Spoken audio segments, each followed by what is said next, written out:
Hey guys, this is Denny. And this is James from TeaDB.org, and we're bringing you another episode of our tea tastings, and this one's a good one. So today we're going to be talking about a Taiwanese semi-oxidized tea. It's an oolong tea, so we're going to be going through a number of oolongs over the course of the next few episodes and really teach you guys about the nuance of oolong tea all around the world. Yep, and this particular tea is the Dongding Oolong, and is probably the most popular oolong tea in Taiwan, and it comes from the Dongding Mountain, and it is it's different from a lot of Taiwanese teas in the sense that Taiwan's really known for their high mountain teas, which display less oxidation, and they're generally greener in nature. Whereas Dongding is actually not a high mountain tea in the sense that it's 700 meters to 1,000 meters, and high mountain teas are above 1,000 meters. So a little bit about processing for oolong tea. Oolong tea, the actual tea leaf is picked. It's a pretty large pick, as contrary to let's say white tea, which is going to be a one bud and very fresh and a young bud. You're going to pick it. You're going to wilt it using hot air, putting it in the sun or something like that for quite a few days. Then they're going to actually curl it and roll it around. And what this does is it kind of smashes the leaves up and extracts and brings all of the oils in the leaves out to the surface of the leaf itself. It also curls it up into a small little ball, and as a result, when we steep it over and over again, that ball of tea will kind of slowly expand, and the nuance of the flavor will expand as well over a few steepings. So definitely encourage you guys to drink a bunch of steepings of oolongs that you do try. The Dongding Mountain Oolong is semi-oxidized. It's looking very dark, but it's not nearly as oxidized as other oolong teas that you're going to try. And that pretty much covers it. One last thing, it's kind of cool. They use charcoal to oxidize, to roast the tea, and you might be able to taste that if you try this tea as well. Yeah, you will absolutely be able to taste that, and it's interesting because there's a couple different variations of the Dongding, and one of them is much greener in nature, and that's actually burned out yesterday, so we'll show you guys some of the leaves of that.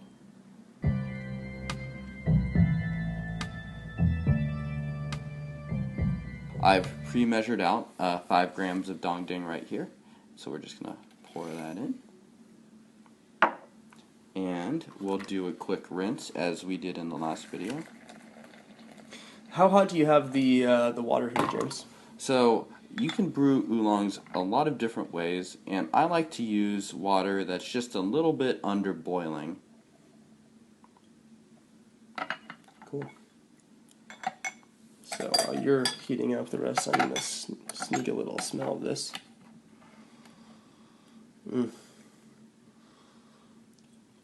So if you end up going to a Chinese restaurant and you have tea and it's loose leaf tea, you're probably going to be having a dark roasted oolong tea. This definitely reminds me of going to Chinatown as a little kid and having dim sum or other types of awesome seafood, especially here in Seattle, and then drinking tea with it. So, okay, cool. So we have our first rinse done. How long are you going to brew this for, James? About 30 seconds. You can experiment around with this, but it's a little bit less delicate because it's been more oxidized than the TeaDB that we covered in the last episode. So it can be brewed for kind of longer times.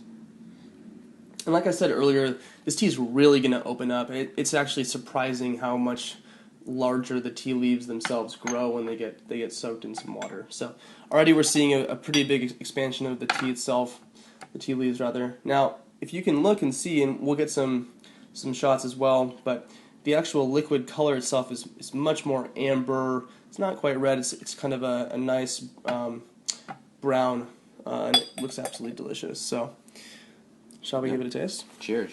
All right.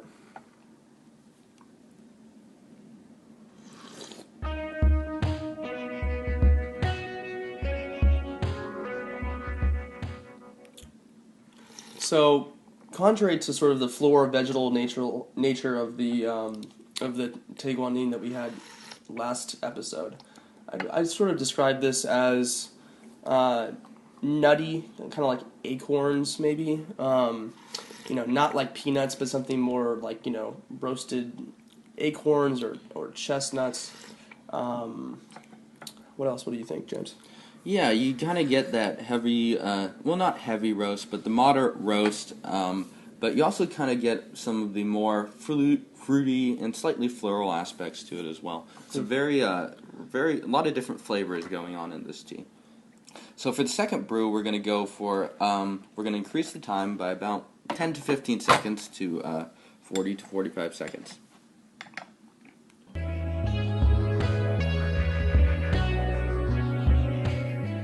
Let's give it a taste. Wow. It's gorgeous. Very gorgeous color. It's very vibrant. Very, very bright color right now. Yeah. See, much darker color. Interestingly, I find that roasted oolongs don't open up nearly as much as a less roasted or less oxidized oolong tea. But we're still seeing an expansion of the actual tea leaves themselves. Yep. All right, let's give it a taste.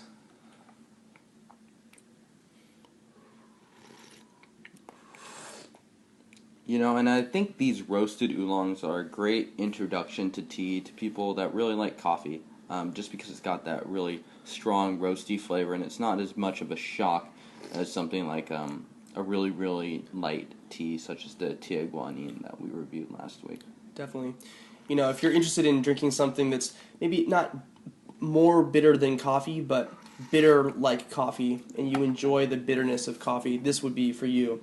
If you want something that's more sweet and floral, a white tea or a less oxidized oolong tea would probably be the best bet for you. Yeah, absolutely. And we brought this tea. We bought this tea at a local tea shop, and we brought it to our office, and it's quickly become one of the most popular teas within our office. To no surprise to me, as our office previously had been much more of a coffee drinking culture, and I really credit this tea towards converting a lot of those people. Yeah, it's delicious. So how many times are you going to be able to steep this particular cup of tea, James? I'm not exactly sure, but I bet this could go for about 6 to 8 steepings is my guess. Obviously, you can keep going, but you're going to get a little bit of a weaker flavor for some of the later ones.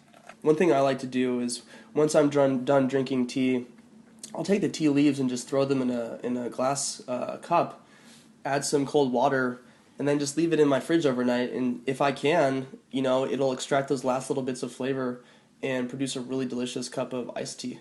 It's really nice and refreshing, especially if it's hot out, or if you just did a workout or something like that, just to sit down and have a cold cup of tea. It's great.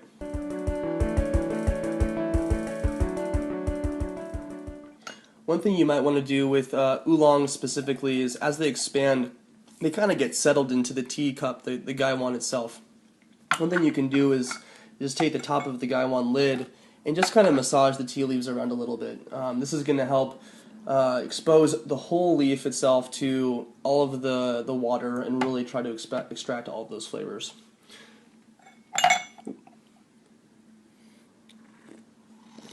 So this is our third steeping, and the body of this tea is opened up dramatically. It's much more of a full tasting tea.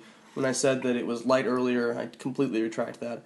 Now we really have a kind of a punch in the face in a really great way. Yeah, and you could definitely tell from just the color of the tea and looking at it. The first one had a much fainter color, and now we're getting a very, very vibrant reddish color. We purchased this tea at a really great little tea shop in Seattle called Seattle Best Tea. Go ahead and check it out if you're local and you want to drink some great tea. Lydia, the owner, is awesome. She'll sit down with and have tea with you and talk your ears off. She's really fun. Yep. And I mean, we give a lot of credit to her, Lydia, as well as Seattle Best Tea, for getting us into tea.